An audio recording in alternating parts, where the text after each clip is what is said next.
अस्सलाम वालेकुम। हम लोग काम कर रहे थे ट्रांसफॉर्मर पे।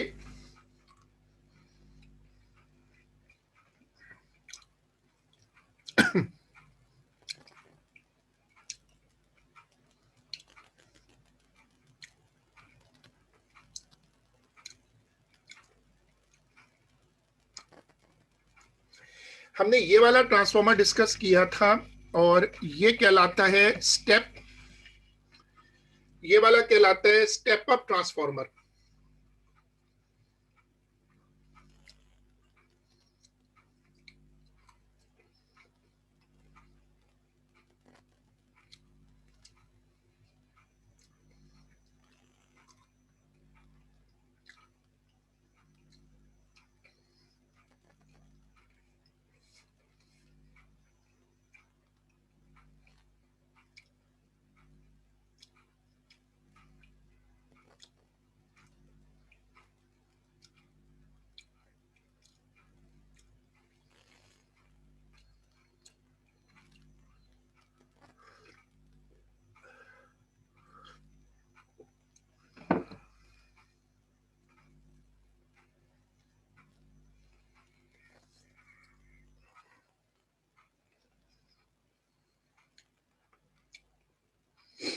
अब सब लोग ये देखिएगा, जो हम कॉन्सेप्ट शुरू कर रहे हैं, बेसिकली चैप्टर चल रहा है ट्रांसफॉर्मर का।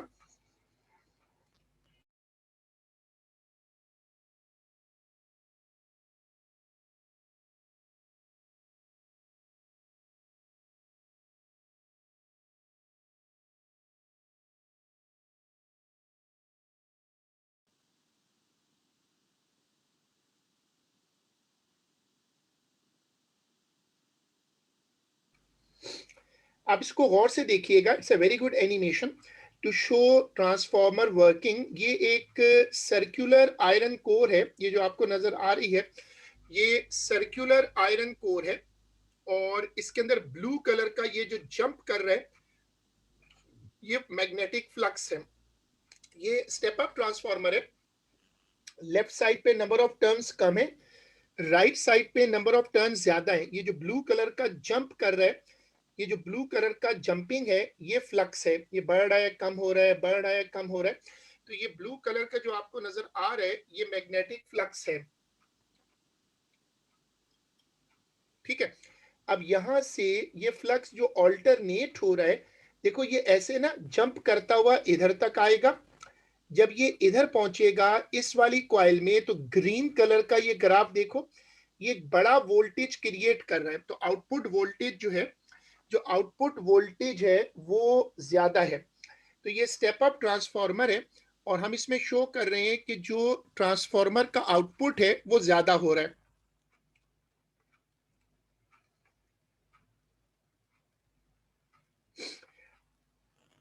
अब देखो, अब एंट्री है स्टेप डाउन ट्रांसफॉर्मर।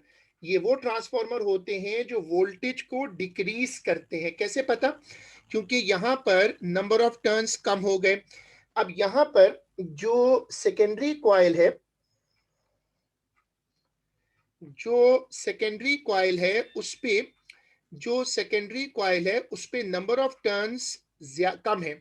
सेकेंडरी पर नंबर ऑफ टर्न्स जितने कम कर दोगे, सेकेंडरी पर नंबर ऑफ टर्न्स जितने कम कर दोगे, जिस रेशो से कम करोगे, आउटपुट वोल्टेज उसी रेशो से कम हो जाएगा। इसका मतलब क्या है? इसका मतलब ये है, इसका मतलब ये है कि आप वोल्टेज को आधा भी कर सकते हो, वोल्टेज को डबल भी कर सकते हो।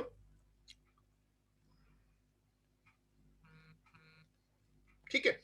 अब आपको ये वाली स्क्रीन कॉपी करनी है।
एक तरफ पैसे।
बिल्कुल सोफिया, जो स्टेप डाउन ट्रांसफार्मर होते हैं, जो स्टेप डाउन ट्रांसफार्मर होते हैं उनका जो स्टेप डाउन ट्रांसफार्मर होते हैं उनका काम ही ये होता है कि वो वोल्टेज को, स्टेप डाउन ट्रांसफार्मर्स का काम ही ये है कि वो वोल्टेज को रिड्यूस करते हैं। जैसे हमारे घरों में लैपटॉप होते हैं, उनके साथ चार्जर आते हैं, एडॉप्टर होते हैं ना, जैसे मोबाइल फोन के चार्जर होते हैं, तो उनका काम ही ये होता है कि वो वोल्टेज को रिड्यूस करेंगे।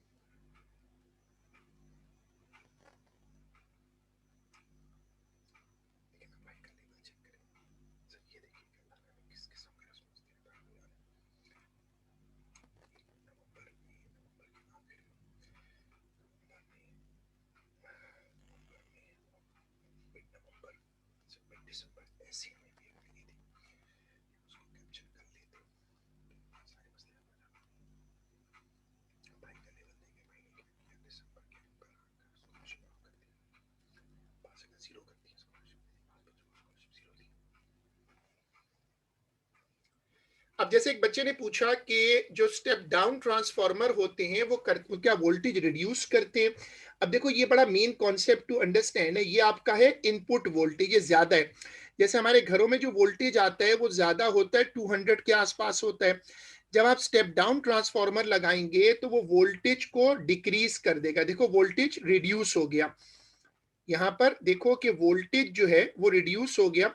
दिस इज कॉल्ड क्या कहलाता है ये? This is called step down transformer.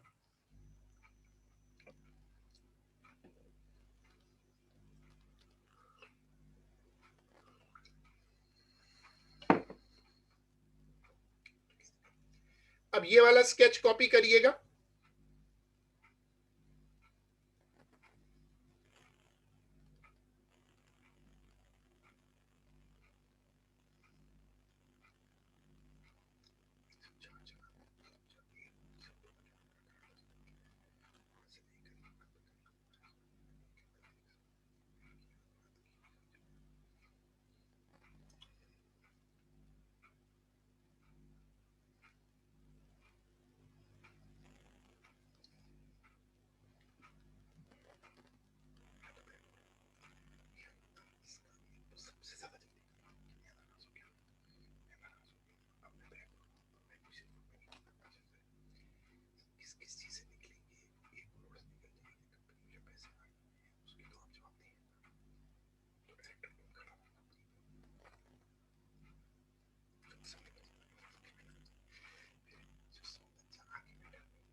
इसको नीटली कॉपी करिएगा।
देखिए, मैं इसको दोबारा समझा देता हूँ। हमने जो आज का काम शुरू किया है, वो शुरू किया है स्टेप डाउन ट्रांसफॉर्मर से।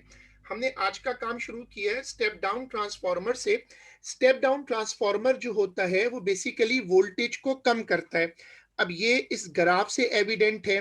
देखो, आपको ये वाला ग्राफ नज़र आ रहा है, ये वाला ग्राफ। अब ये जो ग्राफ है, इस ग्राफ में हम क्या करते हैं, हम ये वाला जो ग्राफ है, इस ग्राफ के थ्रू हम ये करते हैं, हम दिखा रहे हैं कि इसकी पीक ज्यादा है, मतलब बड़ा वोल्टेज है। और यहां देखें, इसकी पीक वोल्टेज कम है, तो हम दिखा रहे हैं कि ट्रांसफार्मर ने वोल्टेज को रिड्यूस कर दिया है। ट्रांसफार्मर करते क्या है, स्टेप डाउन ट्रांसफार्मर क्या करते हैं कि वो वोल्टेज को कम कर देते हैं।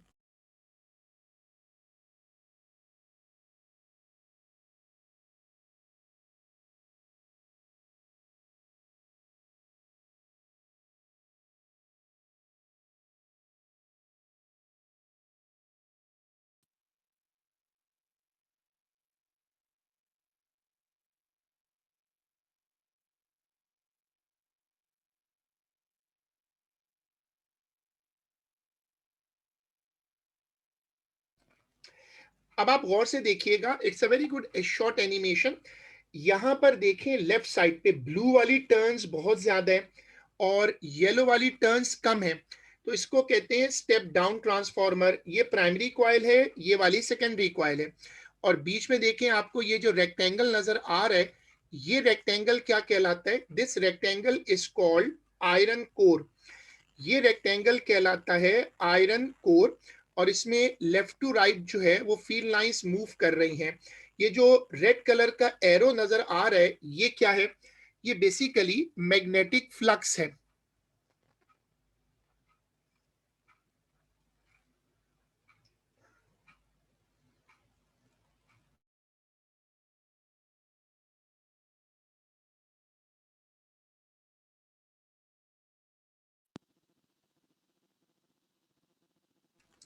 अब इसको गौर से देखिएगा, मैंने प्राइमरी पे कुछ टर्न्स बढ़ा दी तो रिलेटिवली सेकेंडरी पे टर्न्स कम हो गई, तो ये बन गया step down transformer.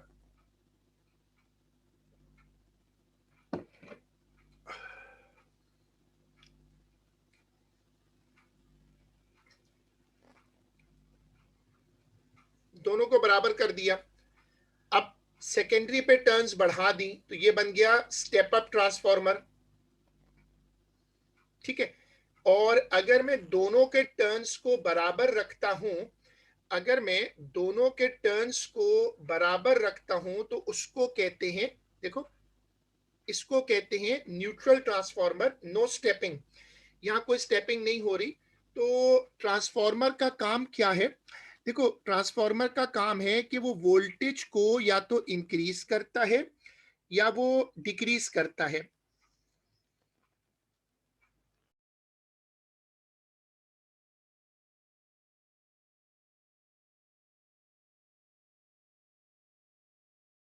If we replace the light bulb from the previous simulation with a voltmeter, we can measure the voltage across the ends of the loop. If we connect the ends of a few loops in series, the voltages which are induced in them can be added up, in the same way as the voltages which are generated by cells connected in series. By increasing the number of coils of the conductor, we can obtain a voltage of any size. A device created in this way, which makes it possible to change the voltage of an alternating current, is called a transformer. A transformer consists of a so-called primary coil, which carries the initial current, and a secondary coil, in which we obtain the current that is to be supplied. It also has a ferromagnetic core, which increases the magnetic flux density. This transformer increases the voltage, while this one decreases it. This one does not change it at all. Although such transformers may seem useless, they do have some applications. If we replace the light bulb from the previous simulation with a voltmeter, we can measure the voltage across the ends of the loop. If we connect the ends of a few loops in series, the voltages which are induced in them can be added up, in the same way as the voltages which are generated by cells connected in series. By increasing the number of coils of the conductor, we can obtain a voltage of any size. A device created in this way, which makes it possible to change the voltage of an alternating current, is called a transformer. A transformer consists of a so-called primary coil, which carries the initial current, and a secondary coil, in which we obtain the current that is to be supplied. It also has a ferromagnetic core, which increases the magnetic flux density. This transformer increases the voltage, while this one decreases it. This one does not change it at all. Although such transformers may seem useless, they do have some applications. If we replace the light bulb from the previous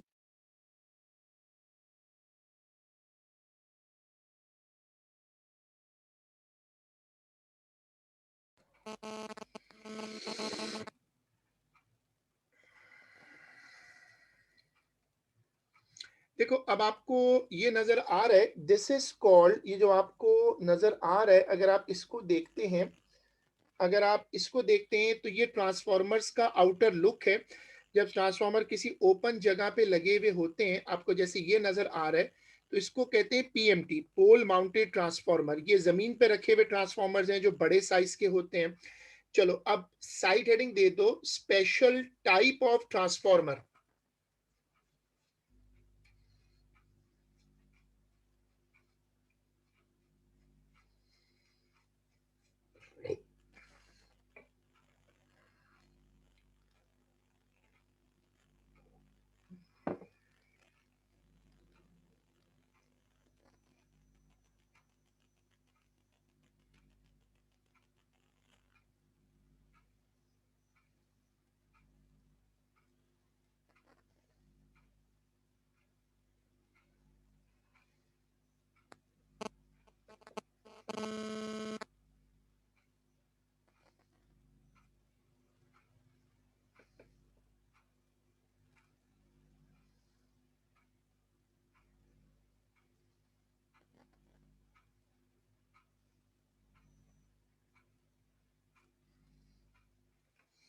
no stepping, NP is equal to NS।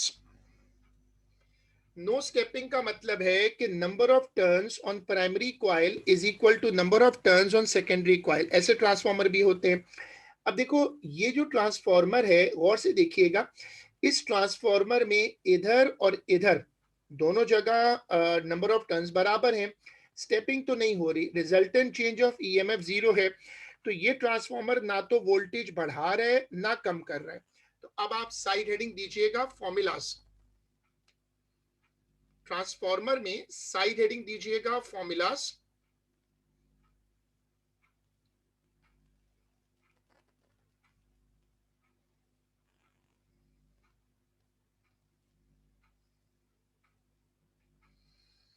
ठीक है, अब इसमें सबसे पहले ये formula list copy करिएगा।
हाँ, जो न्यूट्रल ट्रांसफॉर्मर्स होते हैं उसमें आउटपुट पर और इनपुट पर एक ही वोल्टेज रहता है।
पहला जो फॉर्मूला है वो ये कहता है कि E is directly proportional to N, number induced EMF is directly proportional to number of turns EP upon ES is equal to NP upon NS, VP upon VS is equal to NP upon NS, यानी N का मतलब number of turns है। दूसरा formula क्या है, अगर आपके पास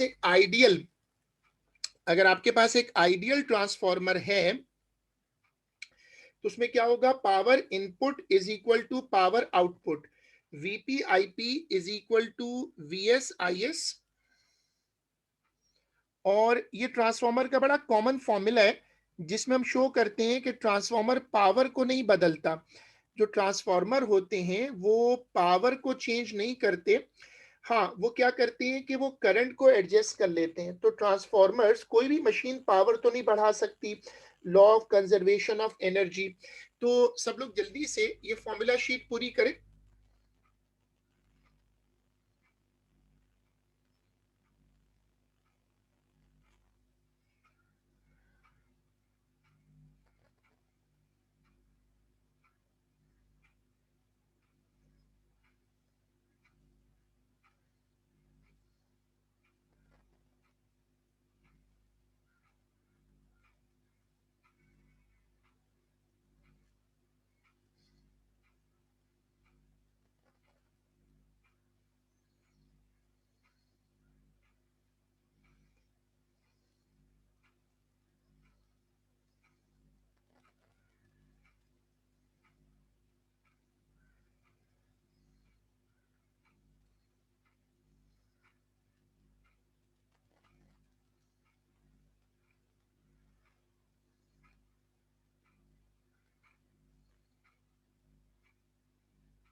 P का मतलब है प्राइमरी और एस का मतलब है सेकेंडरी।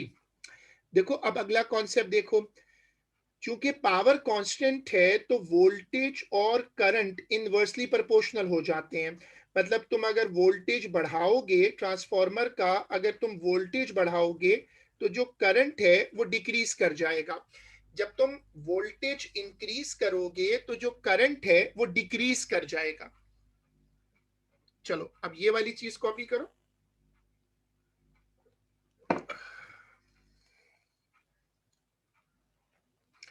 जबकि ओम्स लॉ ने क्या कहा था कि वोल्टेज और करंट डायरेक्टली प्रोपोर्शनल है। तो इसका मतलब है कि ट्रांसफॉर्मर ओम्स लॉ को ओबे नहीं करता। एक्चुअली ट्रांसफॉर्मर वोल्टेज बदलता है, लेकिन जब ट्रांसफॉर्मर वोल्टेज बढ़ाता है तो करंट कम हो जाता है ताकि पावर जो है वो कांस्टेंट रहे। अब ये वाली चीज कॉपी होगी।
ये भी फॉर्मूलाज कॉपी होंगे।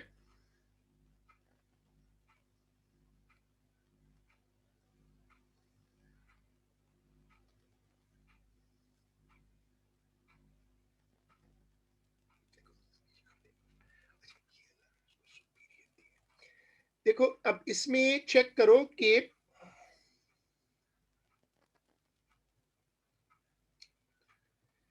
देखो जनरल इक्वेशन क्या है, EP upon ES is equal to NP upon NS is equal to IS upon IP. Efficiency है power output upon power input into 100। ये कॉपी होगा।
देखो अब हमने ये दो फॉर्मूलाज भी कॉपी कर लिए। उसके बाद अब आप हेडिंग डालिएगा alteration of voltage and current. सब लोग ये वाली हेडिंग डालिएगा, alteration of voltage and current. ये अभी साइड हेडिंग है, ये ट्रांसफॉर्मर ही में चल रही है।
In case of a transformer voltage is inversely proportional to current. जो अभी मैंने लिखाया था, ट्रांसफॉर्मर में क्या होता है कि वोल्टेज और करंट इनवर्सली प्रोपोर्शनल होते हैं। अगर तुम वोल्टेज को डबल कर दो, अगर तुम वोल्टेज को डबल कर दो तो जो करंट है वो हाफ हो जाएगा। A transformer conserves power and frequency.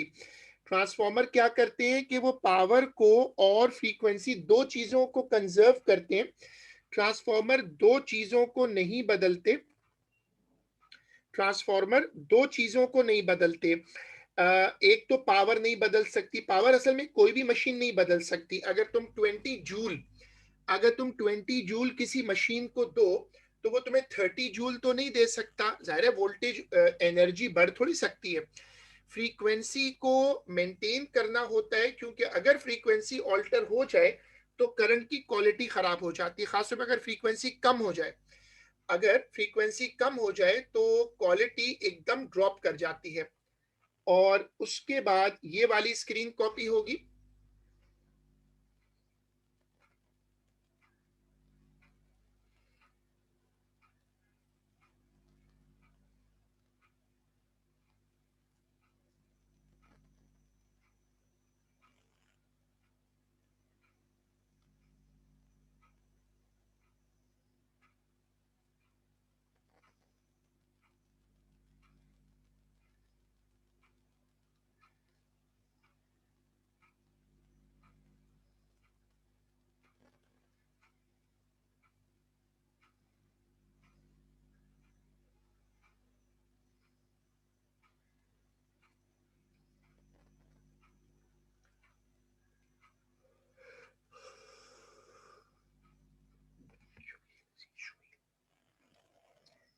ये वाली स्क्रीन कॉपी होगी।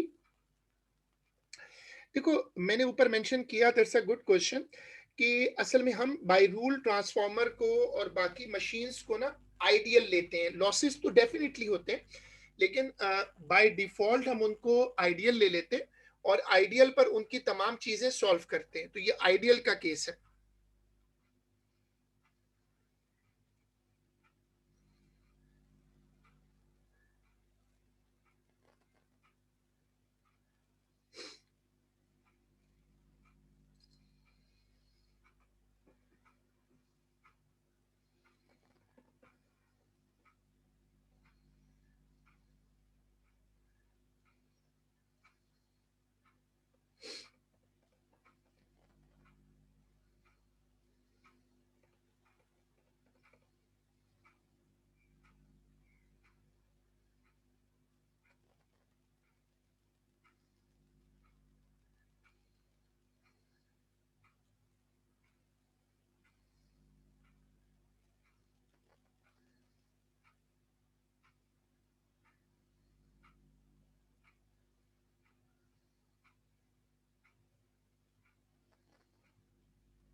देखो, अब power is equal to V I, power is equal to voltage into current. अगर मैं P को कांस्टेंट रखूं तो V is equal to P upon I।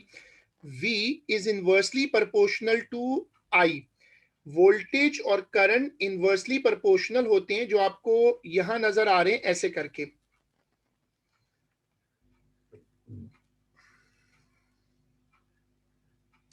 अब ये वाली स्क्रीन कॉपी होगी।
ये वाली स्क्रीन कॉपी होगी।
एनर्जी लॉसेस, अब सब लोग हेडिंग डाल दीजिएगा।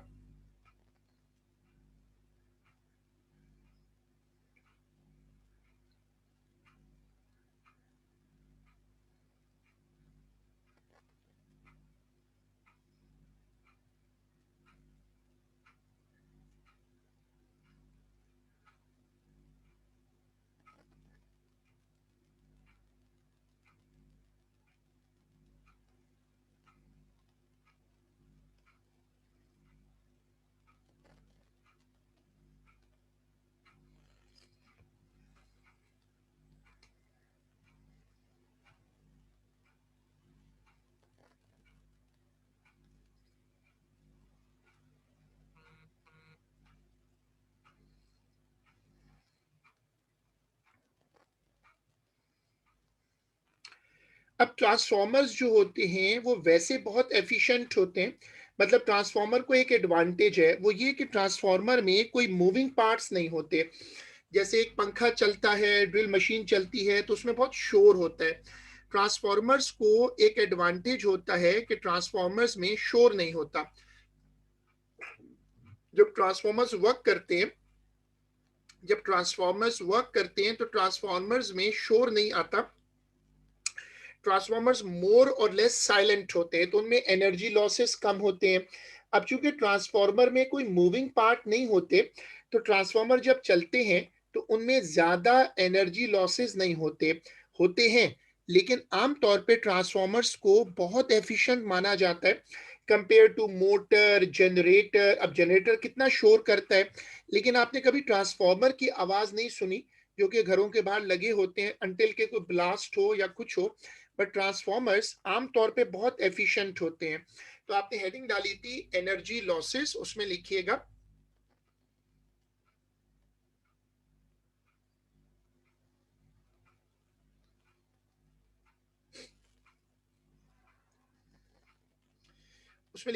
कि a transformer does not have a transformer does not have a moving part transformer does not have moving parts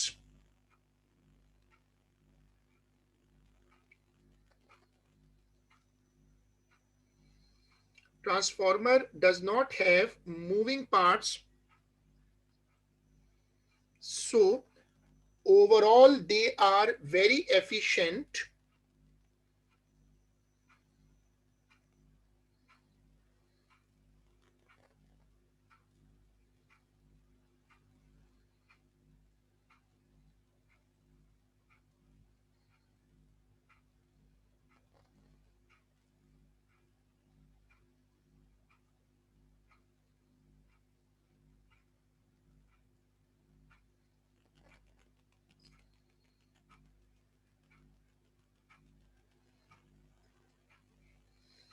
overall very efficient, transformer overall बहुत एफिशिएंट होते हैं।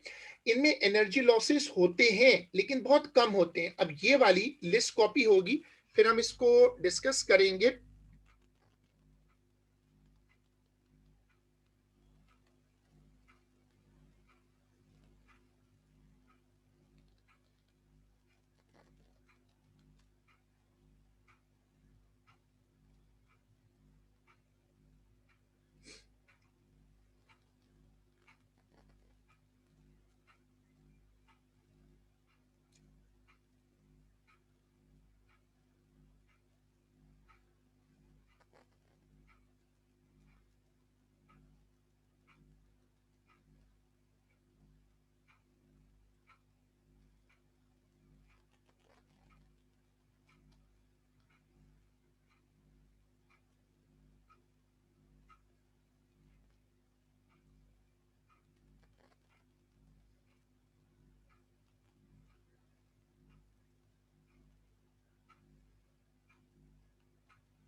Sir, what are eddy currents?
Heat energy loss due to resistance of the cables, P is equal to I square R.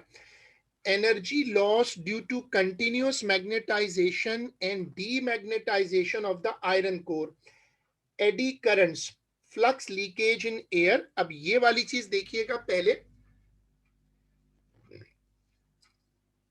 जो सबसे बड़ा energy loss होता है वो होता है हीट की फॉर्म में, क्योंकि तारें गर्म हो जाती हैं। अब आप इस तार को देखिएगा, ये जो वायर है ये रेड हॉट हो रही है। ये वायर इतनी ज्यादा गर्म क्यों हो रही है?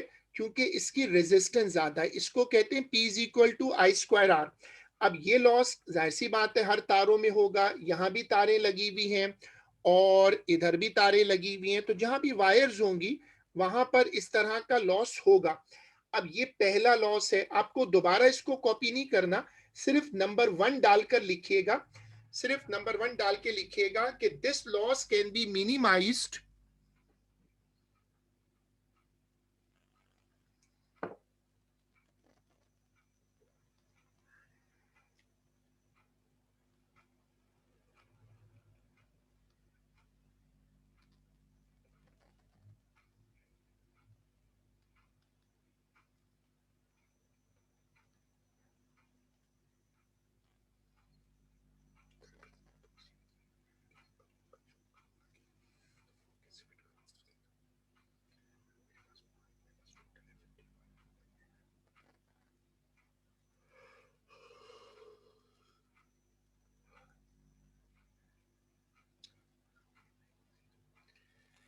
This loss can be minimized by using good quality copper wires.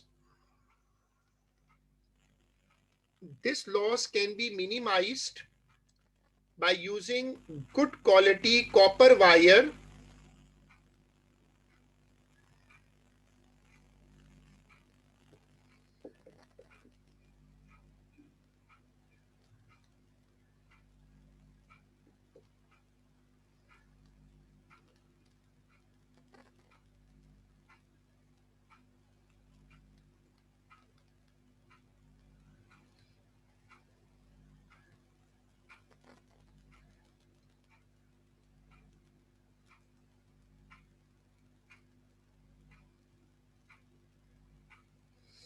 ठीक है, अच्छी क्वालिटी कॉपर वायर लगाएंगे उसमें लॉस कम होगा। अब देखो कि ये आपको नजर आ रहा है, ये आपको नजर आ रहा है एक ट्रांसफार्मर है जिसमें इधर प्राइमरी कॉइल है, इधर सेकेंडरी कॉइल है। Energy loss due to continuous magnetization and demagnetization of the iron core. अब ये क्या लॉस है, ये कौन सा लॉस है, इसमें क्या होता है? अब आप गौर से देखिएगा, आयरन कोर के अंदर ऐसे चेंज होता है ना, आयरन कोर के अंदर जो फ्लक्स है वो ऐसे चेंज हो रहा होता है, north south north south.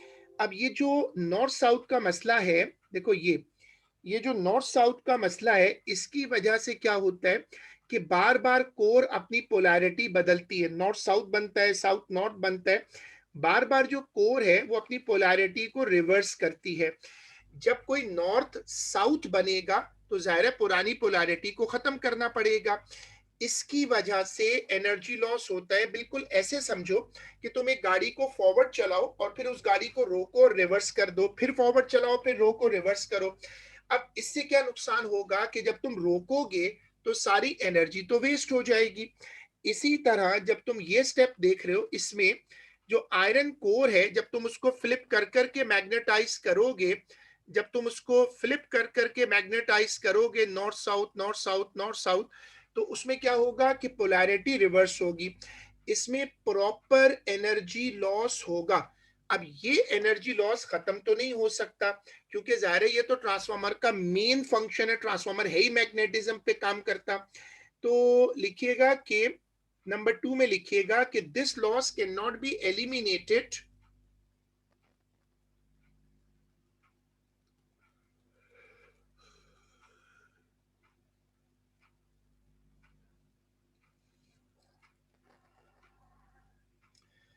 this loss cannot be eliminated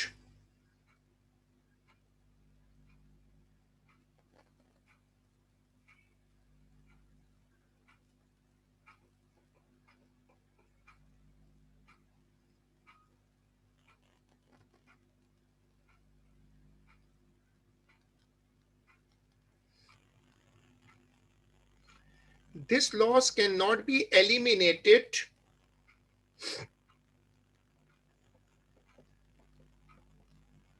because it is the core function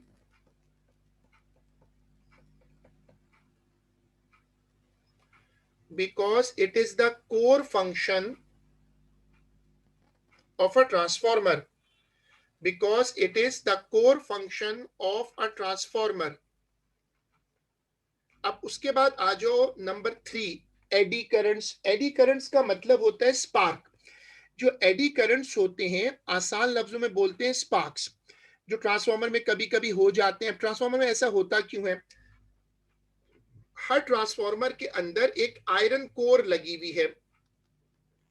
her transformer में एक आयरन कोर होती है, और ट्रांसफार्मर में जो आयरन कोर लगी हुई होती है उसका क्या रोल होता है? देखो, ट्रांसफार्मर में जो आयरन कोर होती है उसका काम ये होता है कि वो मैग्नेटिक फ्लक्स को लेकर सेकेंडरी कॉइल तक जाएगा। ऐसे करके ट्रांसफार्मर का ये बहुत इंपॉर्टेंट वर्क है उसके अंदर आयरन कोर का। लेकिन आयरन जैसा कि गुड कंडक्टर ऑफ मैग्नेटिज्म है, लेकिन उसके साथ साथ it is a good conductor, similarly it is a good conductor of it is also a good conductor of electric current also। यानी ट्रांसफार्मर का आयरन कोर का एडवांटेज क्या है? Iron core is a very good conductor of magnetism, उसको shield करता है। लेकिन problem ये है कि आयरन एक इलेक्ट्रिकल कंडक्टर भी है।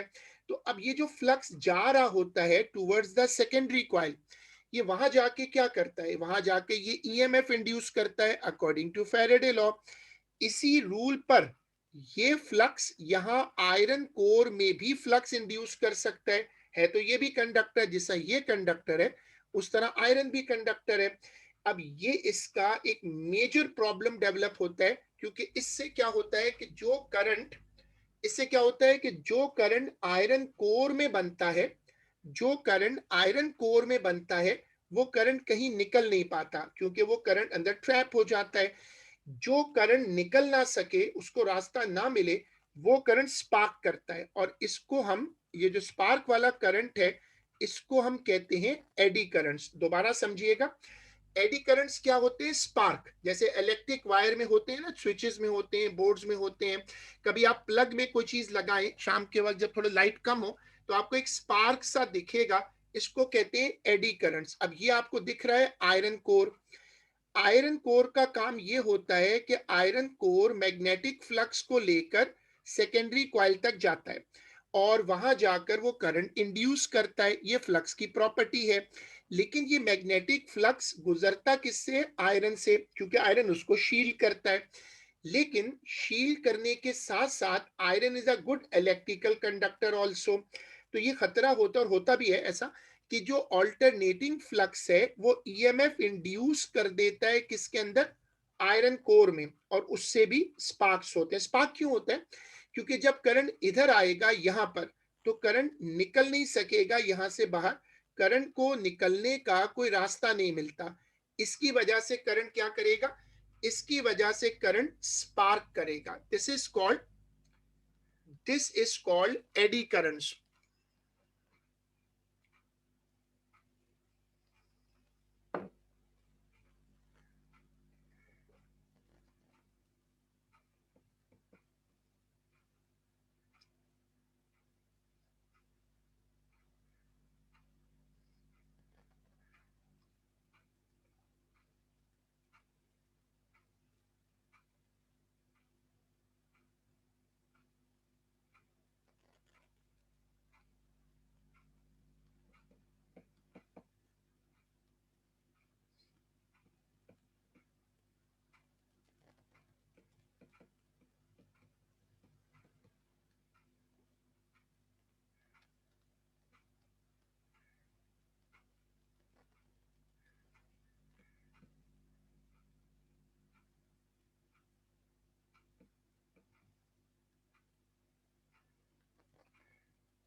ठीक है, अब आपने जो लिखा है, आपने हेडिंग डाली थी, ये बेसिकली साइड हेडिंग है जो हम दोबारा से बता रहे। नहीं, ये डायग्राम कॉपी नहीं करनी, ये कॉपी हुई हुई है पहले ना। आप इसमें लिखिएगा एडी करंट्स की, आपने एक नंबर डाला था, उसमें लिखिएगा कि एडी करंट्स आर स्पार्क्स। लिखिएगा एडी करंट्स आर स्पार्क्स। लिखिएगा eddy currents are sparks.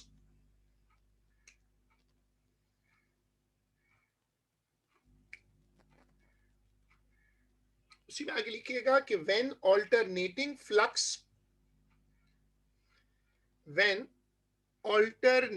flux is passing through the iron core,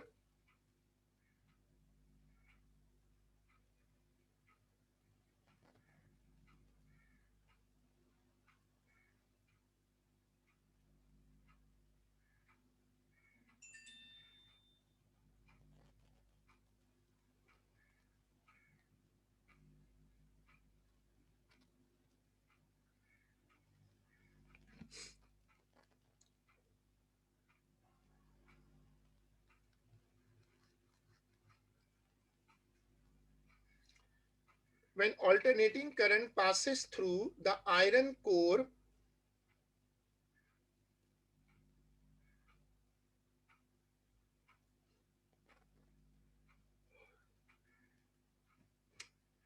it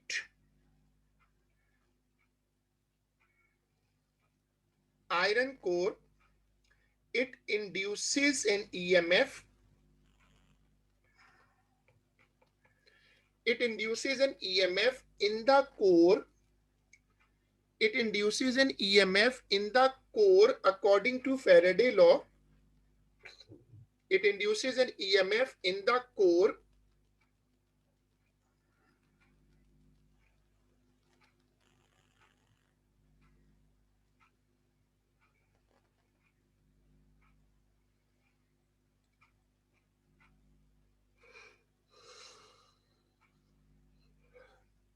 according to Faraday law.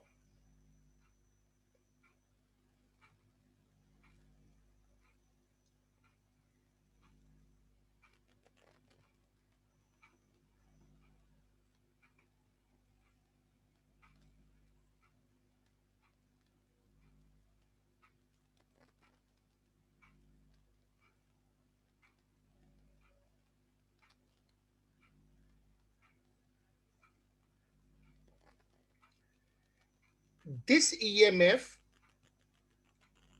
this EMF cannot produce a continuous current. This EMF cannot induce a continuous current because the circuit is not complete.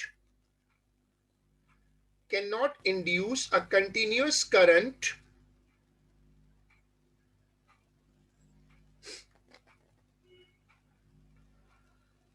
because cannot induce a continuous current because the circuit is not complete.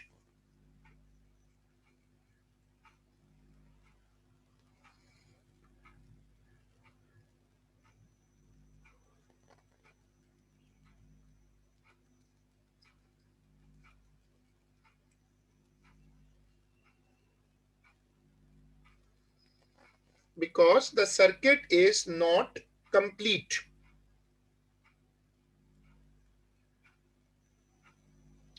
Instead, sparks are produced. Instead, sparks are produced which generate heat. Sparks are produced which generate heat.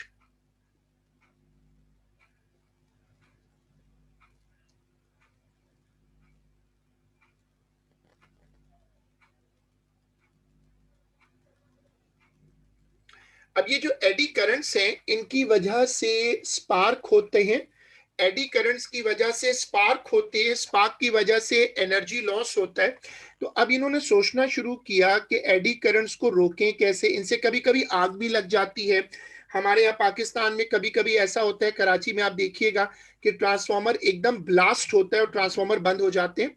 तो अब side heading दीजिएगा prevention against eddy currents. Side heading दीजिएगा prevention against eddy currents.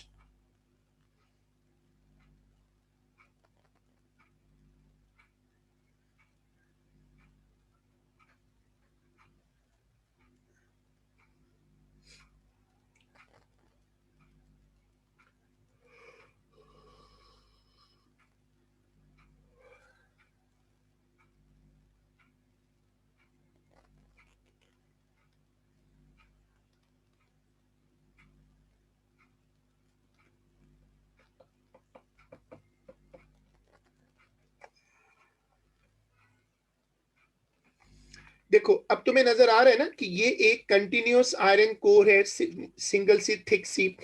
इसमें खतरा ये होता है कि अगर इधर स्पार्क हुआ तो स्पार्क जंप करके यहां तक आ जाएगा, तो ये बहुत डेंजरस होता है। तो हम क्या करते हैं कि ट्रांसफार्मर को ना प्लेट्स में बनाते हैं, जैसे वो ब्रेड की पीसेस होते हैं ना, ऐसे पीसेस कर देते हैं और आयरन की प्लेट्स को जोड़ते हैं। दो प्लेट्स के दरमियान, ये देखिएगा, ये दो प्लेट्स के दरमियान हम एक प्लास्टिक का शीट रख देते हैं। प्लास्टिक की शीट का फायदा क्या होता है कि इलेक्ट्रिक करंट उससे जंप नहीं कर सकता और मैग्नेटिज्म तो गुजर गुजर जाएगा। तो आपने हेडिंग डाली थी, देखो आपने हेडिंग डाली थी प्रिवेंशन अगेंस्ट एडी करंट्स। उसमें लिखिएगा कि iron core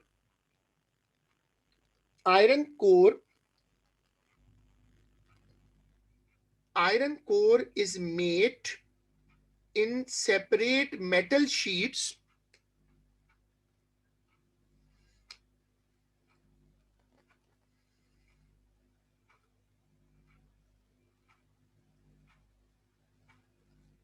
iron core is made in separate metal sheets with plastic layers in between, with plastic layers in between.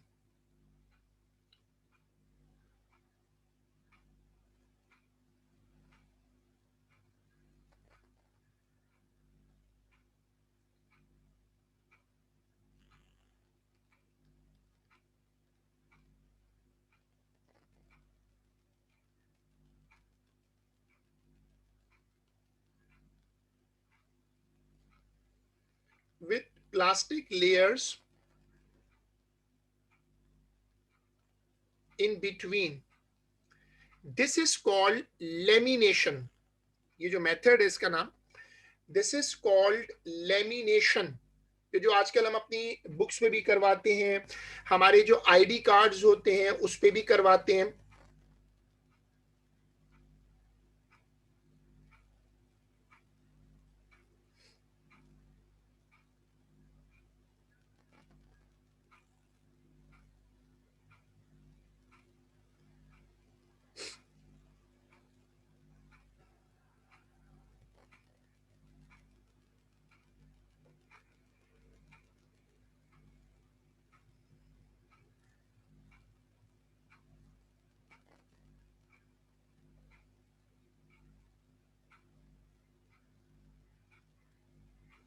अब ये वाली स्क्रीन कॉपी करिएगा सब लोग, ये वाली स्क्रीन कॉपी करें।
Transformer. Have you ever wondered how a voltage stabilizer, digital camera, laptop, mobile charger function? All these gadgets contain a vital electrical device called a transformer. A transformer is an electrical device used to convert AC power at a certain voltage level to AC power at a different voltage, but at the same frequency.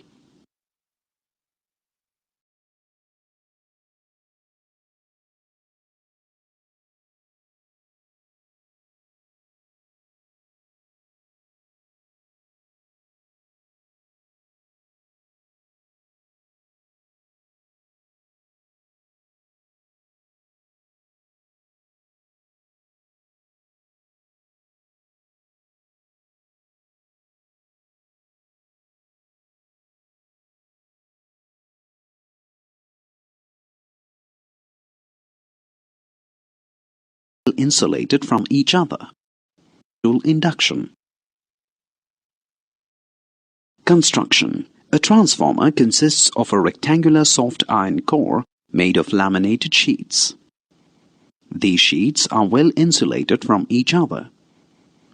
Two coils P1, P2 and S1, S2 are wound on the same core but are well insulated from each other. The source of alternating EMF that is to be transformed is supplied to the coil P1, P2, which becomes the primary coil. A load resistance is connected to the coil S1, S2, which is a secondary coil, and the output is taken across the load resistance.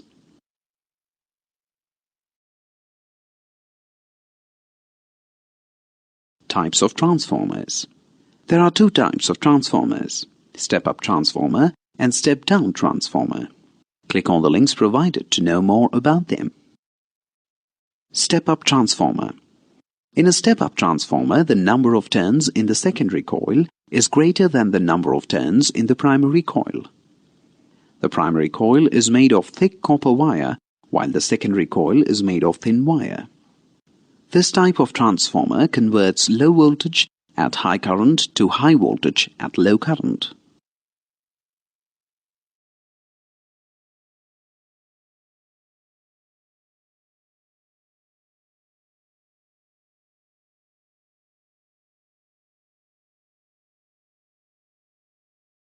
Transformer and step-down transformer. Click on the links provided to know more about them. Step-up transformer. In a step-up transformer, the number of turns in the secondary coil is greater than the number of turns in the primary coil. The primary coil is made of thick copper wire, while the secondary coil is made of thin wire. This type of transformer converts low voltage at high current to high voltage at low current. Working. Let's now understand the working of a transformer with the help of block diagrams. As the current in the primary varies, the magnetic flux linked with the primary coil P1, P2 varies, and an EMF is produced due to self-induction. Due to mutual induction, an EMF is induced in the secondary coil. If there are NP number of turns in the primary and NS turns in the secondary, then EP is equal to minus NP d phi by dt, equation 1.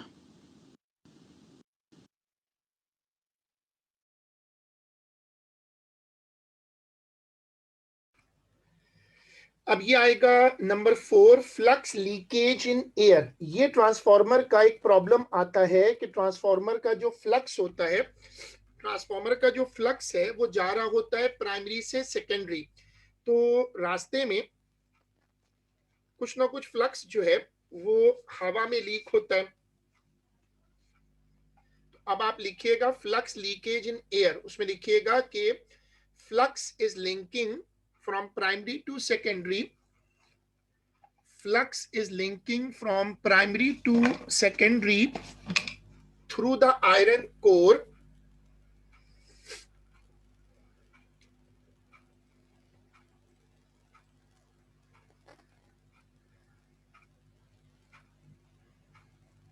through the iron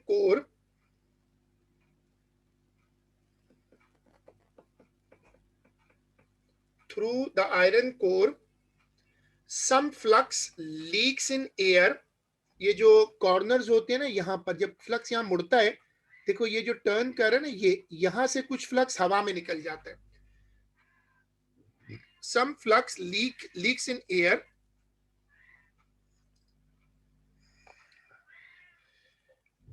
This loss can be minimized.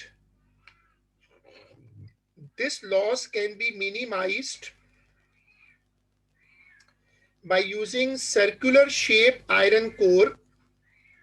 This loss can be minimized by circular shape iron core.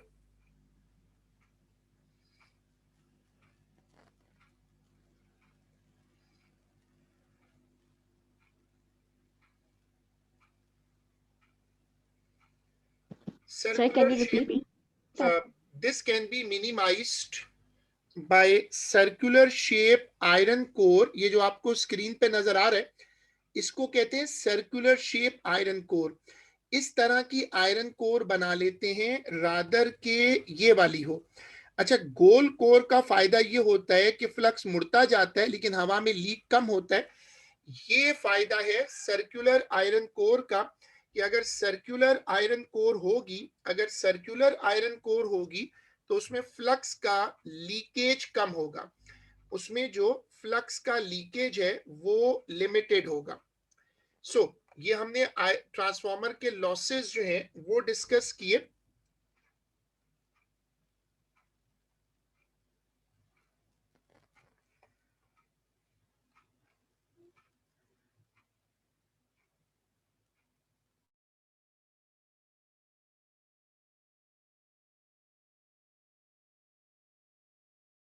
Even though the coils in a transformer are isolated from each other due to the phenomenon of mutual induction, the flow of alternating current through the primary coil will induce a current in the secondary coil.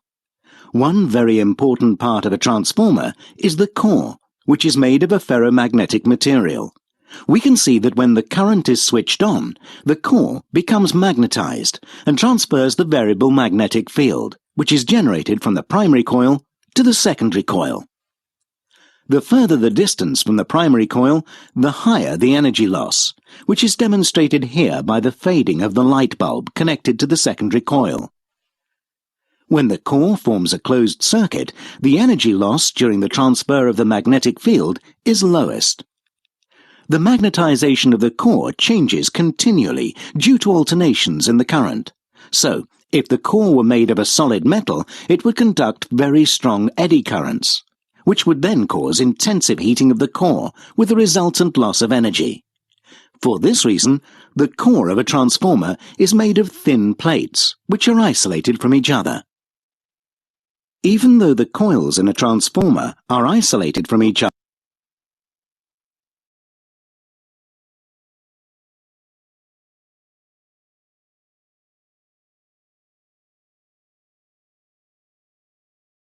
When a source of electrical energy and its receiver are placed close together, the length of the cables is so small that, for the purposes of calculation, we can neglect the resistance of the cables and still obtain a result which is quite accurate. As the distance increases, the length of the cables also increases, so that it is no longer possible to neglect the effect of the resistance. When the resistance of the cables becomes comparable with the resistance of the receiver, we then encounter a serious problem. As a result of the relatively large decrease in voltage across the conductors, the voltage across the receiver will be much lower than the voltage across the energy source. The power output of the receiver becomes relatively low, while the power output of the cables is high. This means that a vast amount of the energy output is lost as heat in the cables before reaching the receiver. In the case of a small portable electrical device, such as a torch, the source of the electrical energy is a portable battery, so there is no concern over cable length. However, in the case of high-powered devices, the situation is different. They are supplied with energy from large power stations which might be located quite far away. In these cases, the problem of energy loss in cables does not permit the usual connection between a generator and a receiver. When a source of electrical energy and its receiver are placed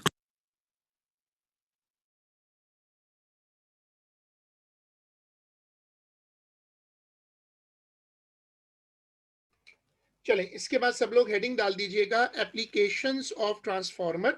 ये heading डाल के हम यहाँ आज का काम रोक देंगे और हम इंशाल्लाह इसको फिर अगली क्लास में कंटिन्यू करेंगे। आप लोग बस हेडिंग डाल के छोड़ दीजिएगा एप्लीकेशंस ऑफ ट्रांसफार्मर। सब लोग हेडिंग डाल के छोड़ दें, फिर आज का काम खत्म है और हम इसको इंशाल्लाह अपनी अगली क्लास में कंटिन्यू करेंगे।